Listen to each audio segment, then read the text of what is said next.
Gloire à Dieu. Voilà, que le nom du Seigneur soit béni. Nous allons partager ensemble la parole du Seigneur et j'aimerais vous inviter à l'ouvrir avec moi dans la première épître de Paul aux Corinthiens, chapitre 15. Et nous allons lire les versets 1 et 2. 1 Corinthiens 15, versets 1 et 2.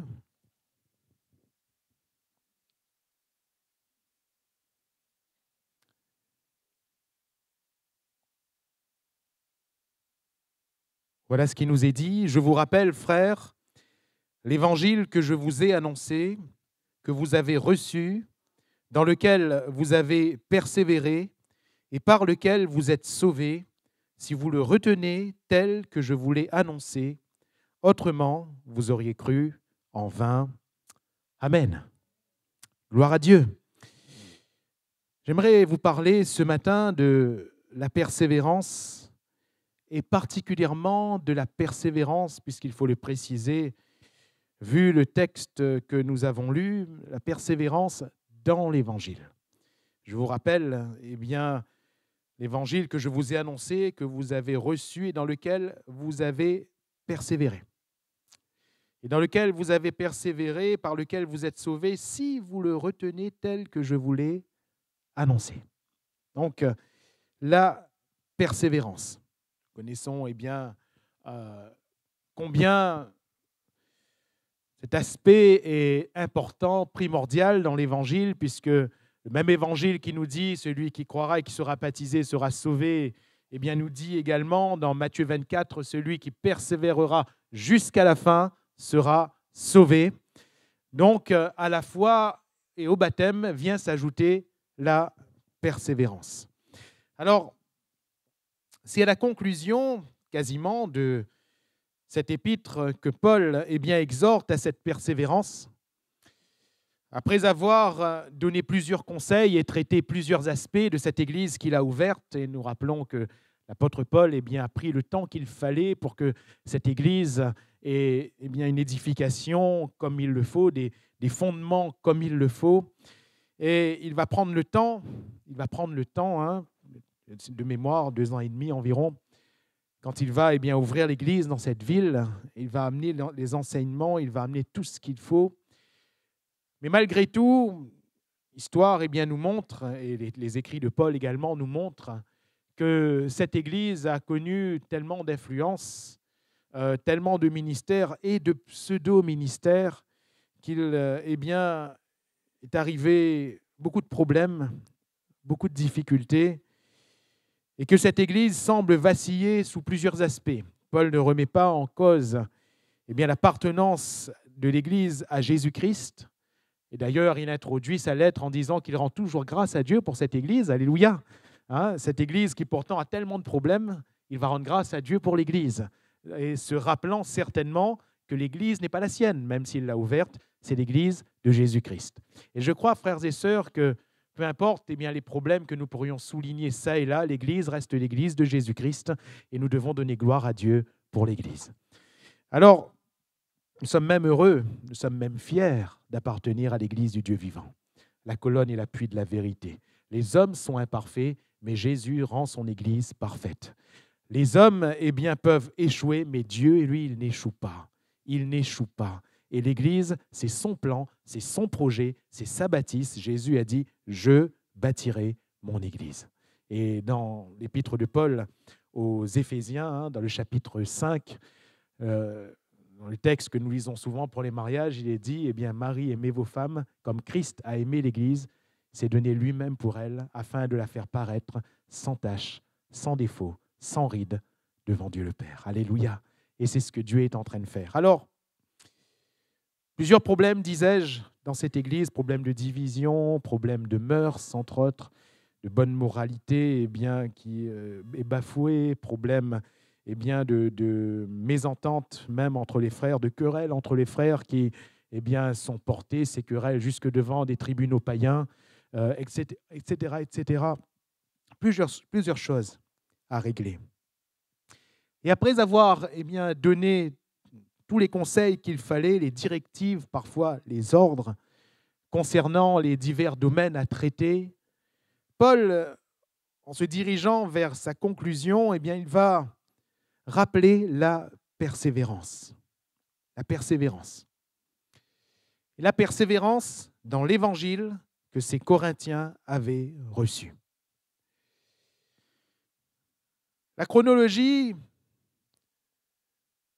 elle est intéressante ici, dans ce que Paul va articuler, parce qu'il va parler de l'évangile qui a été annoncé. Et effectivement, nous sommes là parce qu'un jour, l'évangile nous a été annoncé. Nous ne sommes pas là parce qu'un jour, eh bien, un chrétien nous a dit « Viens ». Oui, peut-être qu'il y a eu cela. Pour beaucoup, quelqu'un nous a témoigné, quelqu'un nous a invités, pour beaucoup. Mais surtout, nous avons entendu la parole du Seigneur. Nous avons entendu l'évangile de Jésus-Christ. Et c'est cet évangile qui nous a sauvés.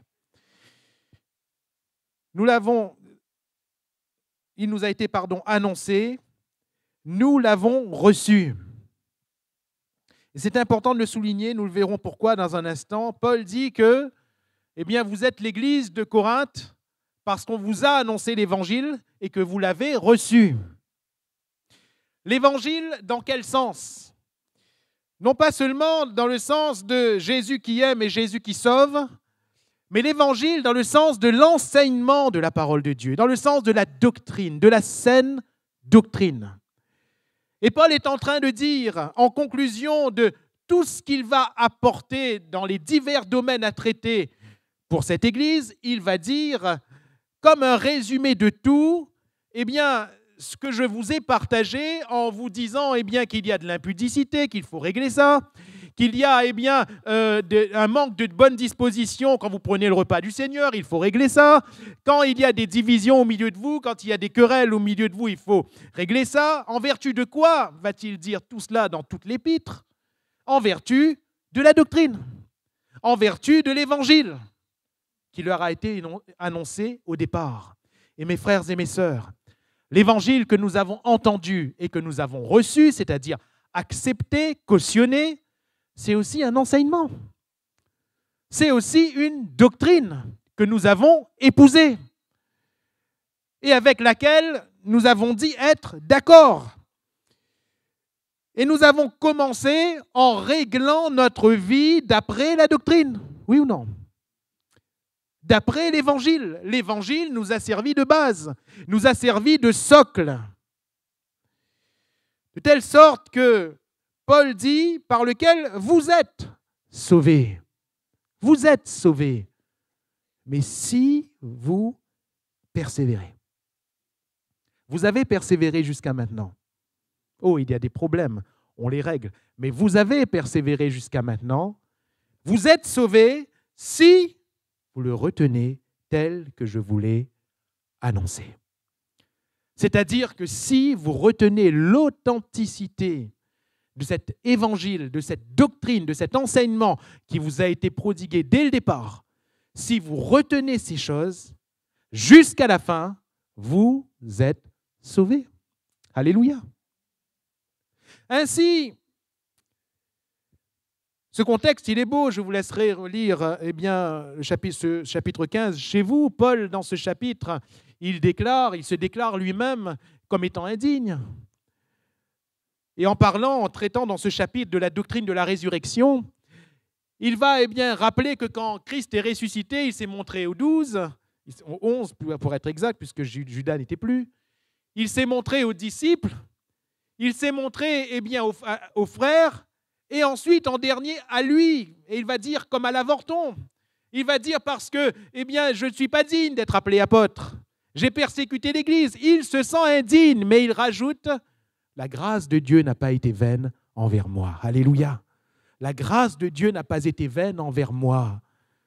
Frères, sœurs, est-ce que la grâce de Dieu, elle est efficace envers chacun de nous? Être vain, c'est être inutile, c'est ne pas produire d'effet. Est-ce que la grâce de Dieu est efficace envers chacun de nous? Est-ce que la grâce de Dieu porte ce qu'elle devrait porter? C'est par grâce que l'Évangile nous a été annoncé.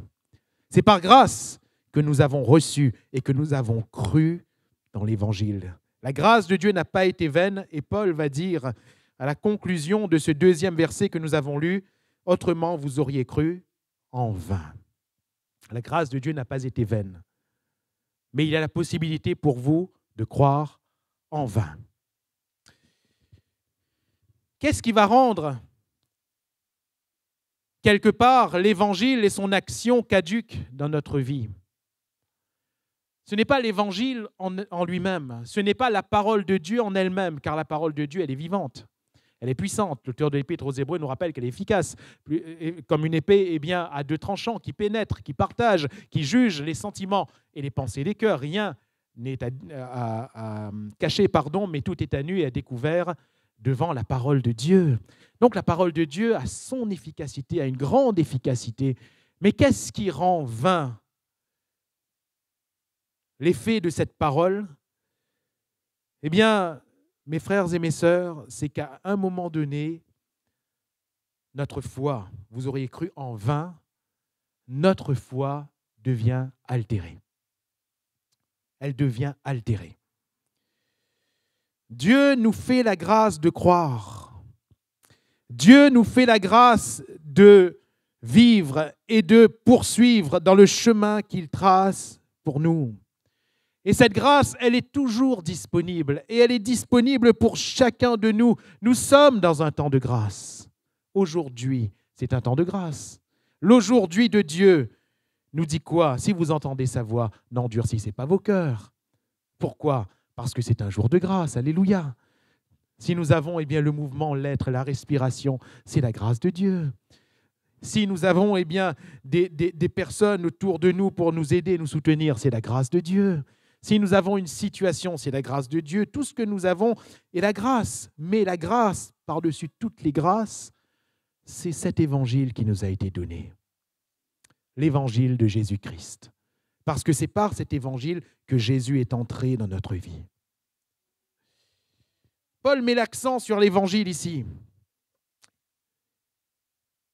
Et afin que l'on ne se trompe pas, il ne parle pas, vous avez remarqué comme moi, il ne parle pas de la personne de Jésus. Il aurait pu dire, vous avez cru en Jésus, il faut rester avec lui, etc., etc. Non! Parce que vous serez d'accord avec moi qu'on peut, vous et moi, tous, on peut se fabriquer son Jésus à soi. Hein? Dans le monde, ne voyons-nous pas chacun se fabriquer son petit Jésus? Ne voyons-nous pas chacun se figurer son Dieu? Nous pouvons tous aller de notre propre définition. Mais si la personne de Jésus, selon notre conception, selon notre cœur, selon nos sentiments, était suffisante, Dieu ne nous aurait pas donné sa parole. Or, il nous donne sa parole afin que nous ne nous basions pas seulement sur ce que nous ressentons, seulement sur nos expériences. Ce que nous ressentons est important, attention, nos expériences sont importantes, bien sûr. Mais il y a l'Évangile, il y a la parole de Dieu. Et c'est dans l'Évangile que nous devons persévérer. C'est dans la parole de Dieu que nous devons persévérer. Nous avons cru dans la parole de Dieu et nous devons persévérer dans la parole de Dieu. Sinon, la grâce aura été vaine. Nous aurions cru pour rien. Pour rien. Alors, mon frère, ma sœur, j'aimerais vraiment t'encourager dans cet évangile. Jean va dire à ceux qui avaient reçu cet évangile, cette parole, cette doctrine, vous n'avez pas besoin d'un autre enseignement. Quand il est dit, vous n'avez pas besoin qu'on vous enseigne, ce n'est pas que ces chrétiens n'avaient plus besoin d'enseignement, c'est qu'ils n'avaient pas besoin d'un autre enseignement que celui de l'évangile. Car son onction, l'onction que vous avez reçue est la véritable et elle vous enseigne toutes choses, va dire Jean. Son onction nous enseigne toutes choses. Pourquoi? Parce que son onction prend de ce qui est à Jésus et nous le rappelle. Nous enseigne toute la vérité. Tel est le Saint-Esprit de Jésus. Jésus va dire, dans Matthieu 28, à la conclusion de ce chapitre, à la conclusion de cet évangile selon Matthieu, il va donner ce grand commandement. Allez par tout le monde, faites de toutes les nations des disciples, enseignez-leur à observer tout ce que je vous ai prescrit. Enseignez-leur à observer tout ce que je vous ai prescrit. Et cela veut dire au moins deux choses. Jésus est en train de dire à ses disciples, surtout, n'amenez pas un enseignement partiel. N'omettez rien de ce que je vous ai transmis, rien de ce que je vous ai prescrit. Enseignez-leur à observer tout ce que je vous ai prescrit. Alléluia. Frères et sœurs, quelque part, eh bien, c'est un mal aujourd'hui, la numérisation de tout. Parce que j'ai remarqué qu'on lit de moins en moins. La Bible, eh bien, papier, parfois, est préférable à la Bible numérique. Mais ce qu'il y a de bon, j'ai remarqué, avec la Bible numérique, c'est qu'on ne peut pas déchirer les pages. Vous avez remarqué ? On ne peut pas déchirer les pages. Je me souviens de l'histoire de ce chrétien, histoire vraie, histoire vraie, de ce chrétien qui a commencé à s'amuser à déchirer les pages de sa Bible. Parce qu'il y avait un verset qui le dérangeait, il déchirait. Il y avait un autre verset qui le dérangeait, alors il déchirait. C'est quelqu'un qui avait du caractère. Il y avait un autre verset qui le dérangeait, il déchirait la page encore. Il déchirait la page encore. À un moment donné, un frère l'a regardé et a dit « Mon dévar, c'est rien que la couverture. » Rien que la couverture. Ce qui nous dérange, on enlève. Mais Jésus a dit « Enseignez-leur à observer tout ce que je vous ai prescrit. » La Bible, c'est toute la Bible. La parole de Dieu, c'est toute la parole de Dieu. Nous n'avons pas le droit de sélectionner ce qui nous arrange et d'exclure ce qui nous dérange. Mais en même temps, Jésus, quand il dit « Enseignez-leur à observer tout ce que je vous ai prescrit », il est en train de leur dire de ne rien rajouter. C'est seulement ce que Jésus a prescrit. C'est seulement ce que Jésus a prescrit. Or, nous assistons de nos jours, dans notre siècle, dans notre génération, à beaucoup de débordements. Beaucoup de choses sont dites et que Jésus n'a pas dites. Parfois, on part de ce que Jésus a dit, mais on profite pour dire ce que Jésus n'a pas dit. Et pour dire parfois le contraire de ce que Jésus a dit. Et là aussi, nous n'avons pas le droit. Nous n'en avons pas le droit. Nous devons persévérer dans ce que Jésus a dit. Amen. Nous devons persévérer dans tout ce que Jésus a dit et nous devons persévérer seulement dans ce que Jésus a dit.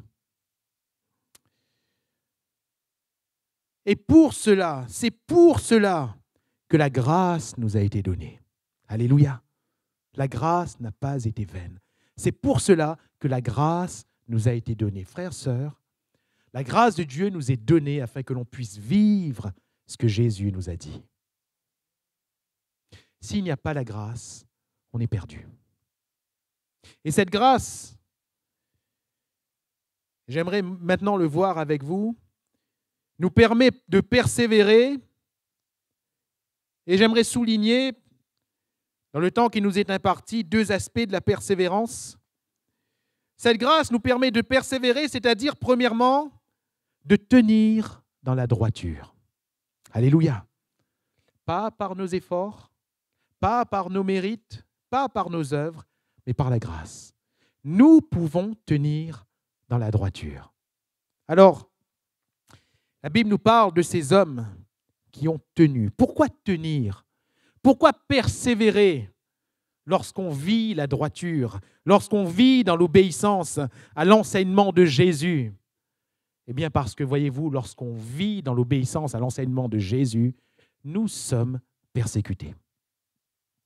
Quand on vit dans l'obéissance à Jésus-Christ, nous traversons la souffrance. Nous connaissons des moments difficiles. Il nous faut tenir. Alléluia. Et mon frère, ma sœur, j'aimerais t'encourager, toi qui passes par des moments difficiles à cause de l'Évangile, toi qui passes par des moments difficiles à cause du nom de Jésus, j'aimerais t'encourager à persévérer. C'est-à-dire, tiens dans la droiture. La Bible nous parle de Joseph. Joseph qui avait toutes les raisons pour abandonner, mais qui a persévéré dans la droiture. Alléluia. Qui a persévéré dans la droiture. Qu'est-il arrivé à Joseph? Ça a été dur.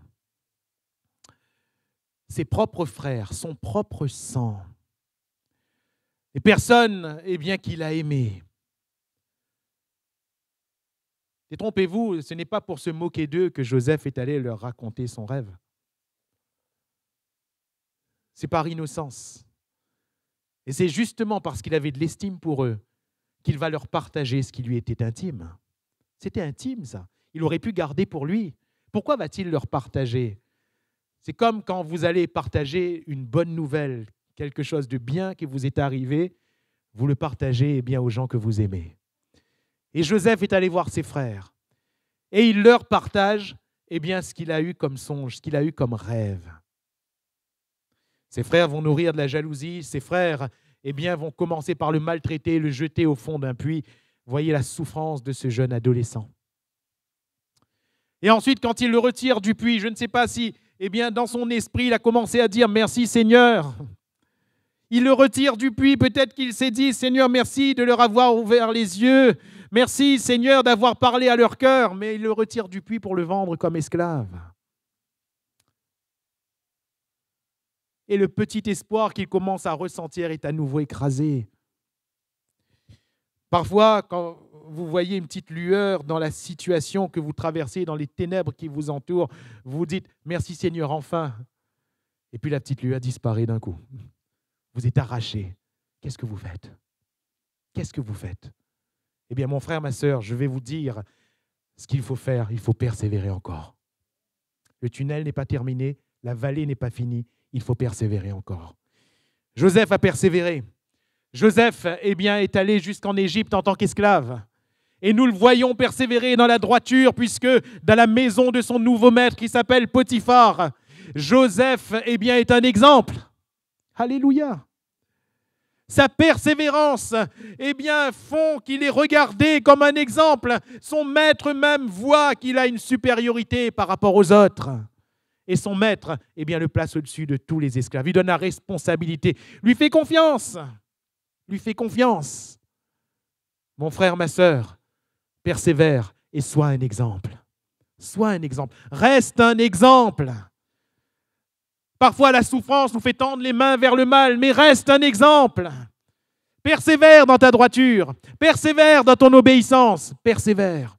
Persévère. Dieu sera ta récompense. Alors, Joseph, il est droit. Joseph, sert de manière exemplaire. Puis, qu'est-ce qui se passe? Il est accusé par la maîtresse de maison, Madame Potiphar. Il est accusé. Et regardez bien, suite à quoi il est accusé? Cette femme est en train de lui faire des propositions. Viens, Joseph, couche avec moi. La Bible nous déclare bien, pas une fois, plusieurs fois. Un jeune homme avec les hormones en pleine ébullition. En général, les jeunes hommes, vous ne direz pas le contraire, à cet âge-là, surtout loin de papa, maman, dans un pays étranger, on profite, c'est la fête. Il aurait pu dire la même chose, mais qu'est-ce qu'il va dire, Joseph? Qu'est-ce qu'il va dire? Comment commettrais-je un aussi grand péché contre Dieu? Alléluia! Je ne peux pas désobéir à Dieu. Je ne peux pas pécher contre Dieu, même si je me retrouve à des kilomètres, même si on m'a fait du mal, même si mes propres frères m'ont rejeté. Je ne peux pas désobéir à Dieu. Il ne s'est pas dit « Oh, papa, il m'a raconté toutes ces choses depuis que j'étais petit, mais ça, ce sont des fables. Ça, c'était pour le temps où j'étais avec mon père, mais maintenant, il faut que je suive mes principes. » Non! Il n'a pas dit « ça, c'est pour le peuple d'Israël, mais là, je suis en Égypte. Je peux quand même faire ce qui me semble bon. » Non! Non! Comment commettrais-je un aussi grand péché contre Dieu? Et Joseph choisit encore la droiture. Alléluia. Il choisit encore. Et c'est quoi sa récompense? La prison. La prison. Et là, en prison, on peut être à la place de Joseph. Bon, ben cette fois, c'est bon. C'est bon. Après tous les coups que je suis en train de prendre, c'est bon, ça suffit maintenant. Mais non, Joseph va encore persévérer. Et il va devenir un exemple, même en prison. Il va être placé, on va lui faire confiance encore, il va être placé au-dessus des autres. Et au moment voulu, Dieu va le sortir de prison parce qu'il y a un moment voulu. Alléluia. Ce n'est pas le nôtre. Ce n'est pas le moment où on veut. C'est le moment où Dieu veut. Et au moment voulu, il va être sorti de cette épreuve. Il va être sorti. Le tunnel a été très long, hein? Des années. Mais à un moment donné, il va être sorti de ce tunnel. Et il va être placé sur le trône. Et vous savez quoi? Même là, il va encore persévérer. Parce que quand ses frères vont être en face de lui, et qu'il avait maintenant le pouvoir et l'autorité sur ses frères, il aurait pu dire, hey, vous êtes tout un coup, hein? Maintenant, c'est votre tour. Ma fille ne passe pas mon tunnel, à cette heure, pour passer. Il aurait pu leur faire souffrir. Mais Joseph va persévérer. Vous savez, parfois même, quand on a été victorieux d'un tunnel, victorieux d'une vallée, victorieux d'une épreuve, il faut toujours faire attention à bien persévérer. Parce que parfois, quand on est sorti d'affaires et quand Dieu nous met sur un trône quelconque, ça y est, on se croit tout permis. Mais non, Joseph a persévéré dans la droiture devant Dieu. Et il va dire à ses frères, vous aviez médité de me faire le mal, et Dieu l'a changé en bien. Et je sais pourquoi Dieu a fait cela. Ce qui nous montre que pendant tout ce temps, ses regards étaient sur le Seigneur. Je sais pourquoi Dieu a fait cela. C'est pour sauver notre famille de la famine en Égypte et sur tout le territoire de Canaan. C'est pour sauver notre famille que Dieu m'a fait passer. Alléluia. Mon frère, ma sœur, c'est afin que tu sauves ta famille. C'est afin que tu sauves plusieurs que Dieu te fait passer par ce que tu passes. Mais persévère dans la droiture. Persévère dans l'obéissance à l'évangile de Jésus-Christ. Job a persévéré. C'est ce que sa femme va dire. Job, arrête un peu. Tu continues à persévérer? Tu continues à demeurer intègre, Job? Mais maudit Dieu et meurs. Job, tu as perdu tes biens. Tu as perdu tes troupeaux, tu as perdu tes serviteurs, tu as perdu ta santé, tu as perdu tes enfants, Job, on a perdu nos enfants. Mais arrête un peu. Arrête avec Dieu, arrête avec ce que tu offres, arrête avec tout ça, arrête. Arrête. Mais Job va dire quoi? Recevrai-je de Dieu le bien et ne recevrai-je pas le mal? C'est fort ce qu'il dit, hein? C'est fort ce qu'il dit. Parfois, on ne reçoit pas le mal parce que dans notre tête, dans notre définition, eh bien, Dieu et mal, ça ne colle pas. Ça ne colle pas. Bien sûr que Dieu ne peut pas faire le mal, ce n'est pas ce que je suis en train de dire. Mais Dieu peut permettre le mal afin de voir ce qu'il y a au fond de notre cœur. Il peut permettre afin de nous éprouver, de nous tester. Il peut permettre le mal. Qu'est-ce qui jaillit alors? On a frappé le rocher et de l'eau en est sortie. Et pour notre cœur, c'est quoi? Parfois, pour les cœurs, j'aimerais vous dire ce que c'est. On frappe l'eau et c'est le rocher qui sort. Le Seigneur, lui, dans le désert, il frappe le rocher, c'est l'eau qui sort, mais pour nous, des fois, il frappe l'eau, mais c'est le rocher qui sort. C'est-à-dire qu'en apparence, il y a de l'eau, mais si on tape un petit peu, on voit que finalement, c'est un gros galet. C'est un gros galet. Job, il a persévéré. En face de ses amis, il a persévéré. L'Éternel a donné, l'Éternel a repris. Que le nom de l'Éternel soit béni. Je sais que mon Rédempteur est vivant. Je ne comprends pas tout ce que je traverse, mais je sais que mon Rédempteur est vivant et qu'il se lèvera le dernier. Alléluia. Il se lèvera. Oui, mon frère, ma sœur, c'est lui qui se lèvera le dernier. Et comme nous l'avons entendu dans les dons spirituels ce matin, quand l'Éternel se lève, c'est lui qui est Dieu. Quand l'Éternel se lève, ses ennemis se dispersent. Alléluia. Paul a choisi de persévérer dans la droiture. Il a été mis en prison injustement avec son compagnon Silas. Il a été mis en prison injustement, mais il choisit de persévérer dans la prière et dans la louange. Alléluia. Et le Seigneur va lui montrer pourquoi il est là. C'était pour le geôlier. Et le Seigneur va le faire sortir de prison.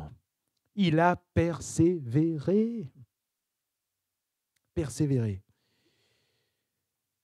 David, face à Saül, alors que celui qui voulait le tuer était à sa merci, et que ses soldats même lui disaient, David, c'est le moment où Dieu te livre ton ennemi entre tes mains. Mais David ne va pas tuer Saül. Porterai-je la main sur loin de l'Éternel? David, va persévérer dans sa droiture. J'aimerais te dire, mon frère, ma sœur, tu es droit, tu fais bien. Tu souffres à cause de l'Évangile et à cause de la droiture dans laquelle tu veux te maintenir. Mais la parole de Dieu nous encourage à persévérer. Alléluia. Envers et contre tout. Parfois, quand on persévère dans la droiture, on gagne, mais parfois on perd aussi. Quand on persévère dans la droiture, parfois nous sommes honorés, mais parfois nous sommes aussi méprisés. Des fois, nous sommes reçus et acceptés, des fois, nous sommes rejetés. Parfois, on nous applaudit, parfois, on nous pointe du doigt. Mais ce matin, persévérons. Alléluia. Persévérons. Et enfin, la grâce nous est donnée afin que l'on persévère. Et persévérer, c'est aussi se relever et repartir lorsqu'on a échoué. Mes frères et mes sœurs, il peut nous arriver à tous, et certainement que cela nous est déjà arrivé, certainement que cela nous arrivera encore. Il nous arrive à tous d'échouer. Et on ne peut pas se raconter d'histoire ce matin, n'est-ce pas? Il nous arrive à tous d'échouer. Il nous arrive à tous de tomber, ou comme nous dit la Bible, de broncher d'une manière ou d'une autre.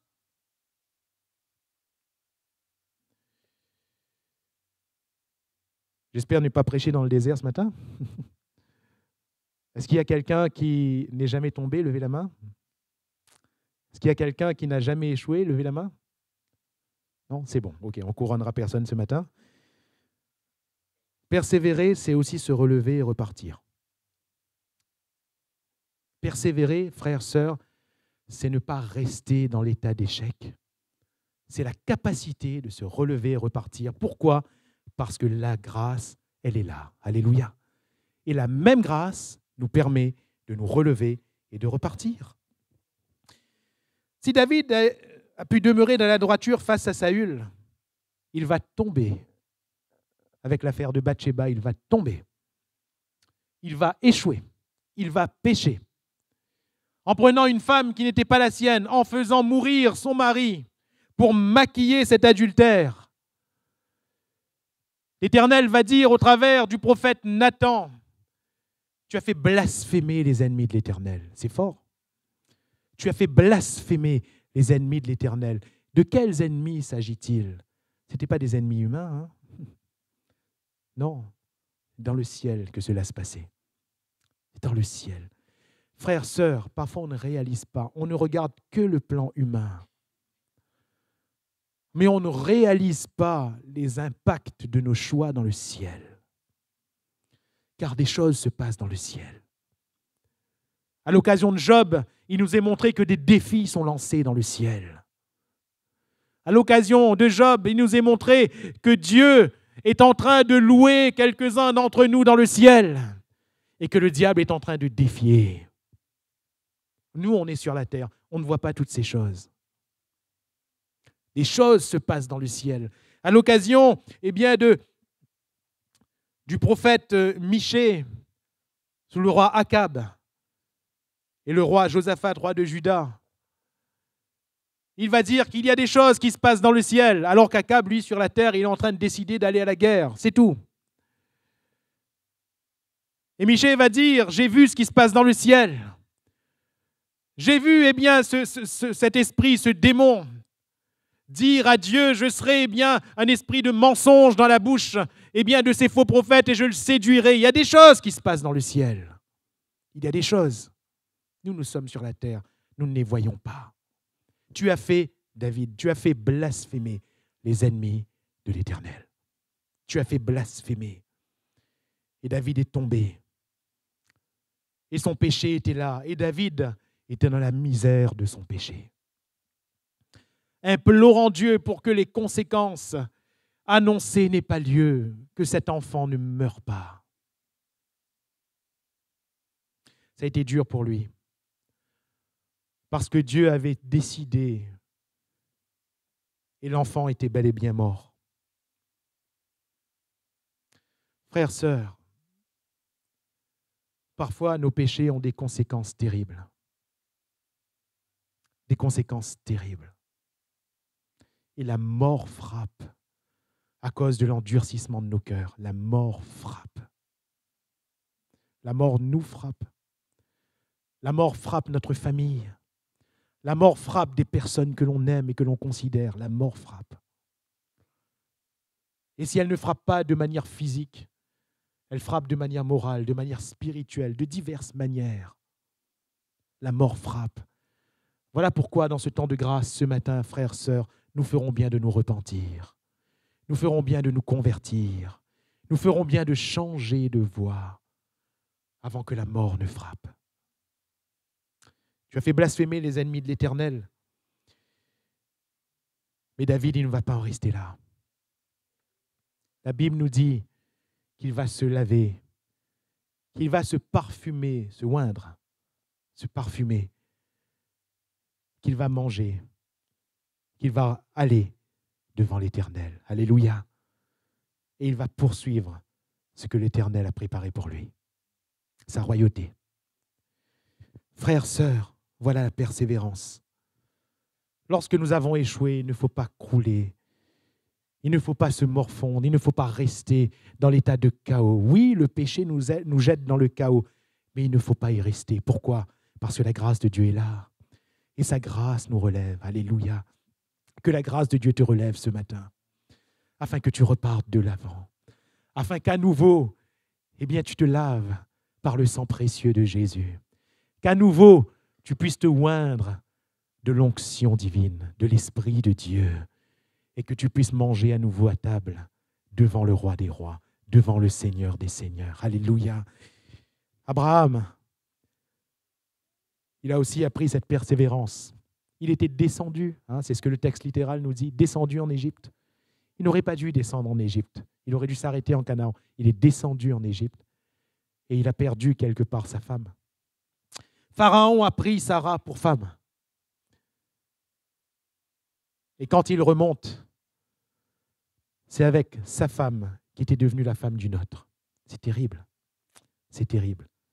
Mais quand même, il remonte. Alléluia. Il ne reste pas en bas où il est descendu. Il remonte et il offre un autel. Il monte un autel pour l'Éternel. Alléluia. Il remonte. Mon frère, ma sœur, tu es peut-être descendu, mais il est temps que tu remontes. Tu es peut-être tombé en Égypte, mais il est temps que tu reviennes en Canaan et que tu bâtisses un autel à l'Éternel. J'aurais aimé vous citer d'autres exemples. Exemple de Pierre, par exemple, qui a renié le Christ, mais qui a su repartir de l'avant. Comment?